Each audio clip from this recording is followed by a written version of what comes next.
I never expected a bridge in the middle of the Utah desert to change the way I looked at my own life. In fact, when my husband and I first drove toward Mexican Hat, I almost missed it completely. But that bridge led me to a story, and that story became an unexpected answer to prayers that changed me. A few months ago, my husband and I were driving through southeastern Utah when we pulled over to look at a group of buildings built directly into the canyon wall. Then we noticed the bridge, the one we had just driven across. At first glance, it's easy to overlook. It's a little narrow, a little worn.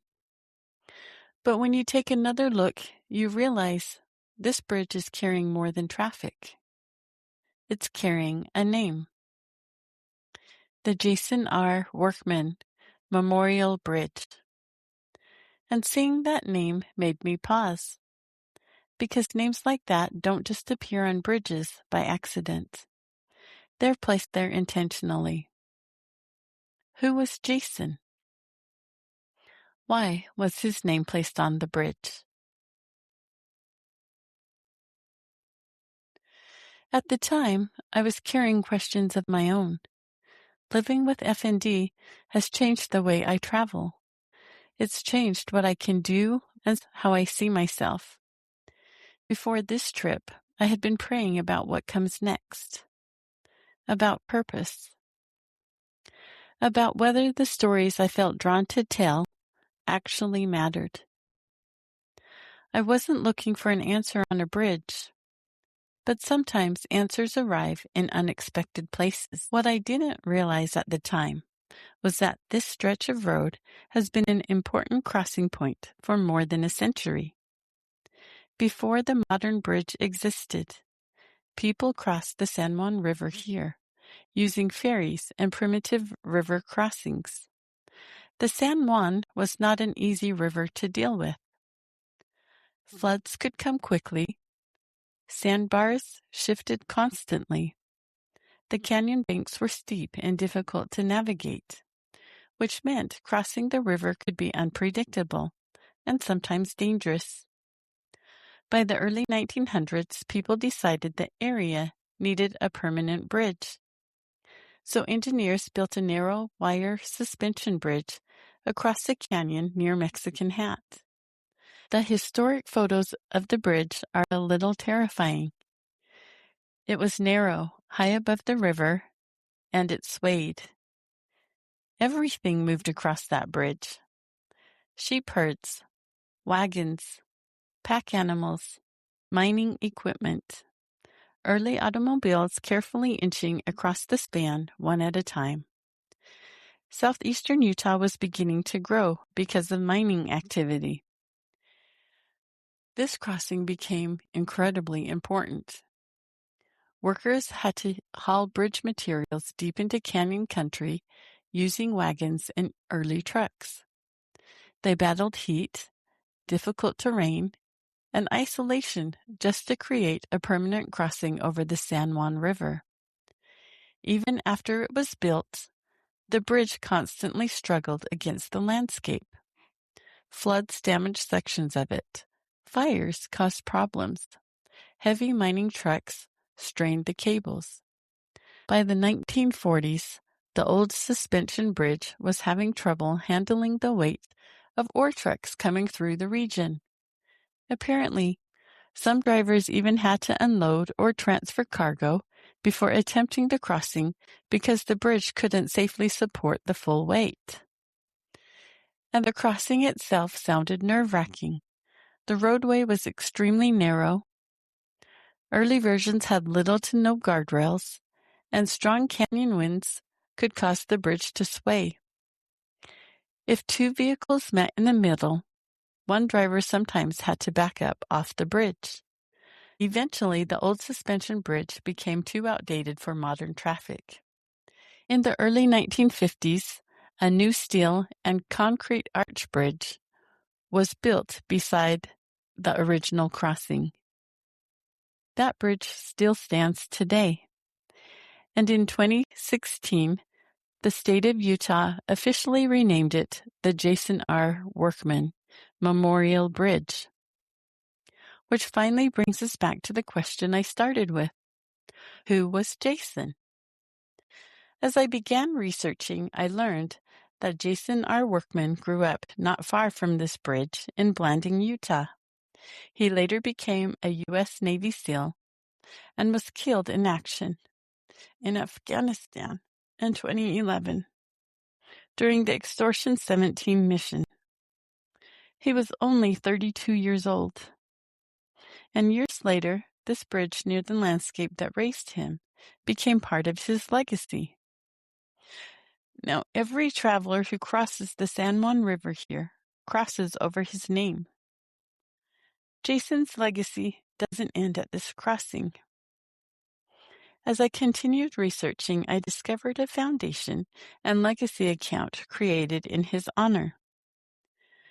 Part of the work they do is provide scholarships to graduating seniors in Jason's name, continuing to invest in future generations from the same communities and landscapes that shaped him. Now, if you'd like to learn more about Jason and the work being done to preserve his legacy, you can visit the foundation on Instagram at Jason R. Workman Legacy FND. The more I learned about Jason's story, the more I found myself reflecting on the kind of impact one life can have. When I first saw Jason's name on the bridge, I knew nothing about him. By the end of my research, I found myself thinking about a scripture from John, chapter 15, verse 13. Greater love hath no man than this, that a man laid down his life for his friends. Some names are remembered because of what people accomplished. Others are remembered because of what they were willing to give. This bridge carries more than traffic across the San Juan River. It carries the memory of a life lived in service to others.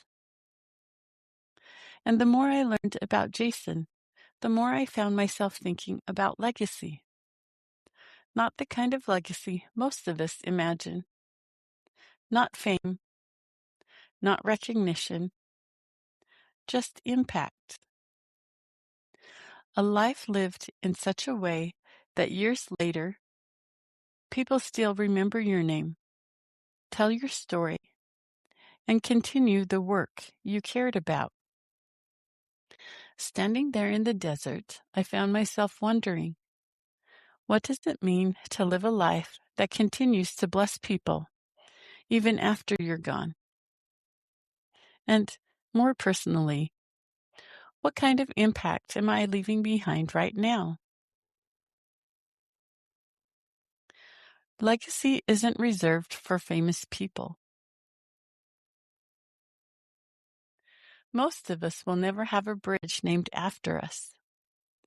But every one of us leaves something behind. A kindness, an example, a sacrifice, a story.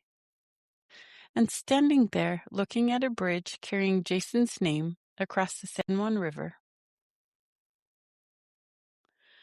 I realized that maybe legacy isn't about being remembered by everyone.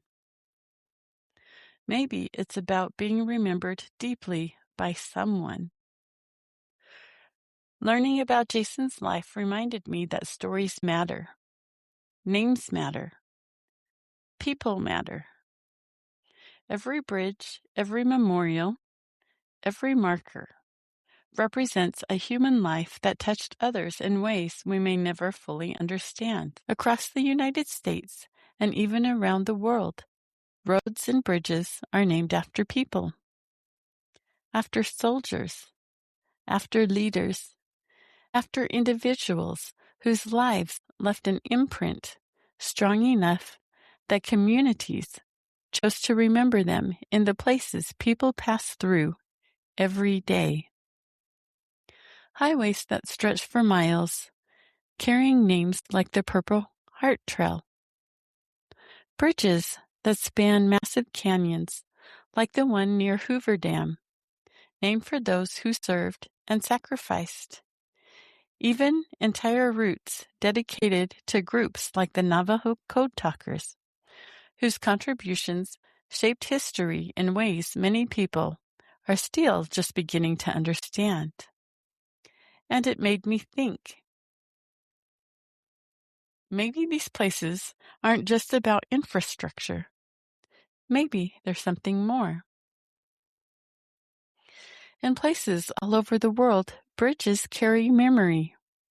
In Japan, the Aioi Bridge stands rebuilt after becoming part of one of history's darkest moments. In Bosnia, the Starry Most became a symbol of healing after war. In Australia, the Anzac Bridge honors those who served far from home. Different places, different histories, but the same quiet purpose: to remember. And somehow, that brings me back here, to a bridge over the San Juan River, to a name I didn't know before that day. Jason R. Workman. A life that mattered. A story that continues. We pass places like this all the time. Signs, names, markers. And it's easy to forget that every one of them was once a life. A family. A story. A person who was loved. Maybe that's what bridges like this are for. Not to just carry us across water, but to carry memory forward. To remember the people whose names we still carry with us. The people who shaped us, protected us, loved us. Some were lost in war, some in tragedy. Some simply became part of the stories that built our lives. But all of them mattered. And maybe that's why places like this stay with us. Because sometimes a bridge, or a highway, or a name on a sign becomes remembrance woven into the landscape. A quiet reminder that someone was here, someone was loved, someone's story still matters. A few months ago, I stopped because I was curious about a bridge. I wanted to know who Jason R. Workman was. What I didn't realize was that this one question would lead me to a story. And that story would lead me to a new way of seeing the world around me.